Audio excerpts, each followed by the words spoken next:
Tu vas avoir une raison de te lever le matin, à part aller travailler ou ben parler avec du monde, là. Ça te prend des intérêts, des hobbies. Moi, je suis un collectionneur. Je collectionne les cheveux de vedettes.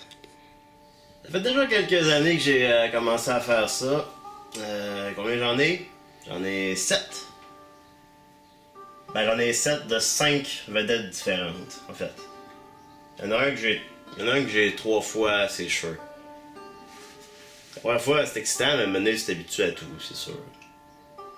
Ça prend pas trop d'espace, pis moi, ben, j'ai juste un petit appart, hein, fait que je mets ça sur les murs avec de la gommette, pis voilà.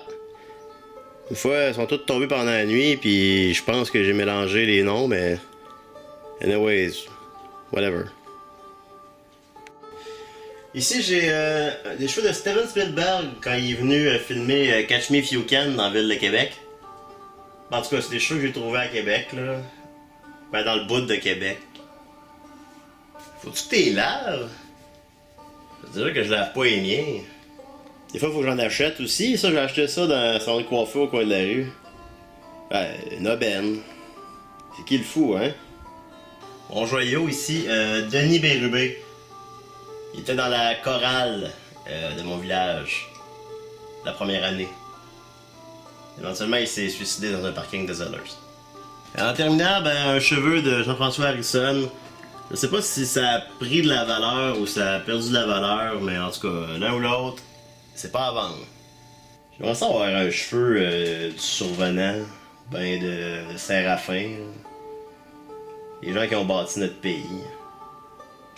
J'avais trouvé aussi un poil de moustache de Denis Arcand.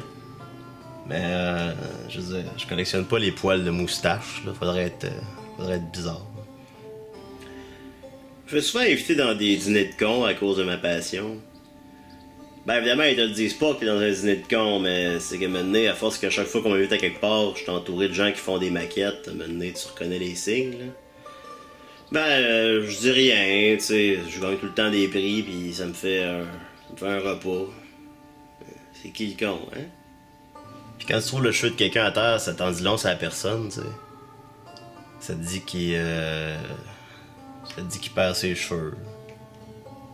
Ça te dit la couleur de ses cheveux.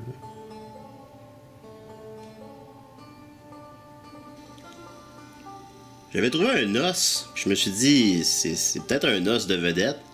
Genre un os de Rémi Girard, je sais pas quoi. Finalement, c'était une aile de poulet que j'avais mangé dans la matinée. Je me suis dit, c'est peut-être un poulet connu, mais probablement pas, là. En tout cas, je l'ai conservé au cas où pareil. On n'est pas très nombreux à triper ses cheveux, finalement, à mon grand étonnement. J'ai cherché du monde sur des forums de discussion sur internet, mais c'était rien que du monde vraiment bizarre qui me mettait profondément mal à l'aise. Je savais pas qu'il y a autant de monde weird sur internet, mais... Je me plais à penser que quand on meurt, l'âme devient un cheveu. Puis que moi je traîne les âmes de millions de gens qui ont vécu avant moi.